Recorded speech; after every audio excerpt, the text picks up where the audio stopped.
में शराब तस्करी का खुलासा हुआ है। पुलिस ने 863 लीटर अंग्रेजी शराब जब्त की है। शराब के साथ 2 तस्कर भी गिरफ्तार किए गए हैं।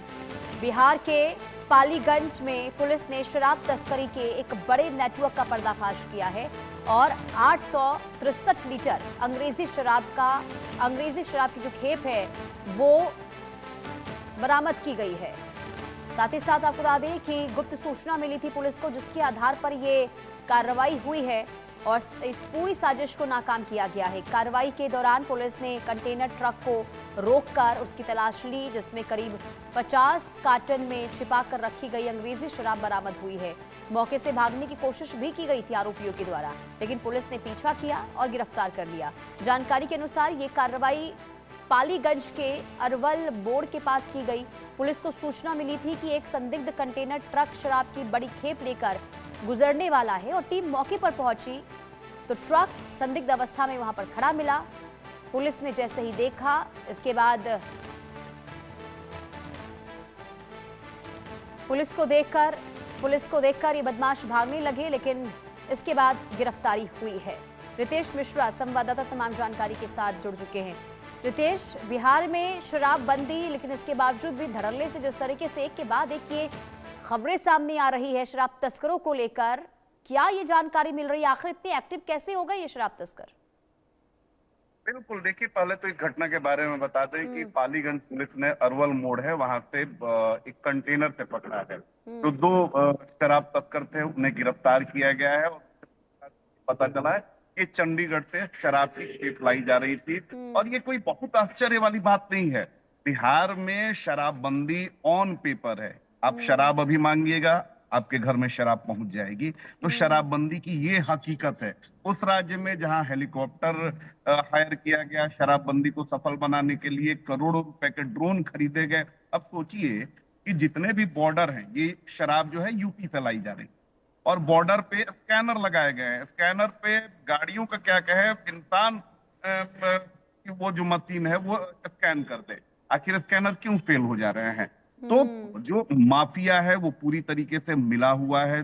शराब माफिया, पुलिस वाले, उत्पाद विभाग वाले, ये सारे मिले हुए हैं। और कभी कभार जो ईमानदार पुलिस वाले हैं, कभी कभार ऐसी कार्रवाई कर देते हैं, कभी आई वॉश के लिए भी ऐसी कार्रवाई की जाती है। लेकिन हकीकत यही है कि बिहार में धड़ल्ले से शराब की तस्करी होती है। शराब लोगों के घरों तक पहुंचता है और इसको लेकर कई बार आपने देखा ही होगा कि जहरीली शराब पीने से हर साल जनवरी से फरवरी महीने में लोगों की मृत्यु होती है। कभी 30, कभी 30, कभी 50।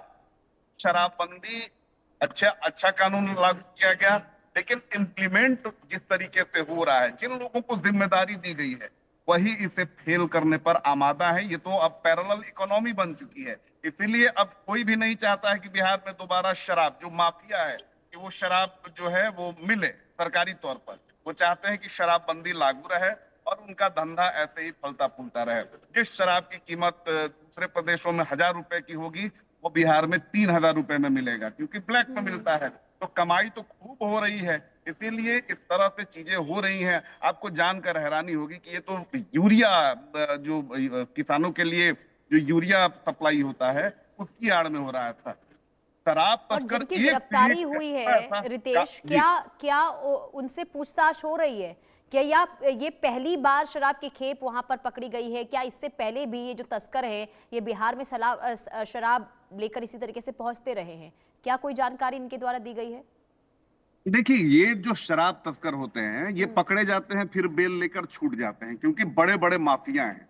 बड़े बड़े माफिया हैं। आप सोचिए ना कि जो टोल फ्री नंबर है, अगर आप उस पर शिकायत करती हैं कि इस गांव में शराब की बिक्री हो रही है, जो उत्पाद विभाग के अधिकारी हैं वो माफियाओं को सूचना देते हैं और बदले में पैसा देते हैं। इस खबर को हमने ही किया था कि किस तरीके से हमने टोल फ्री नंबर पर कॉल किया और जो अधिकारी है उसने शराब माफियाओं को सूचना दे दी, उनसे वो एवज में पैसा भी ले लिया, छापा भी नहीं मारा। तो जी। ये जो है आदतन है, इन्हें पता है कि पुलिस पकड़ेगी, मीडिया के सामने दिखाया जाएगा कि हमने बड़ा काम कर लिया है, पूछताछ होगी। लेकिन 10 दिन बाद मैं पता करूंगा इस घटना के बारे में, तो पता चला कि ये सारे जो हैं वो बाहर निकल चुके हैं। कई बार तो ऐसा होता है कि एक ट्रक पकड़ा जाता है दिखाने के लिए और 3 जो ट्रक होते हैं वो निकल जाते हैं। तो इस तरह से चीजें, शराब माफिया जो है बड़ा शातिर है और पुलिस उसमें पूरा सहयोग कर रही है, उत्पाद विभाग पूरा सहयोग कर रही है। आप देखिए ना कि अब कुछ दिन पहले ही उत्पाद विभाग के अधिकारी के यहाँ छापेमारी हुई थी और करोड़ों नहीं अरबों की संपत्ति उससे प्राप्त की गई, तब की गई थी।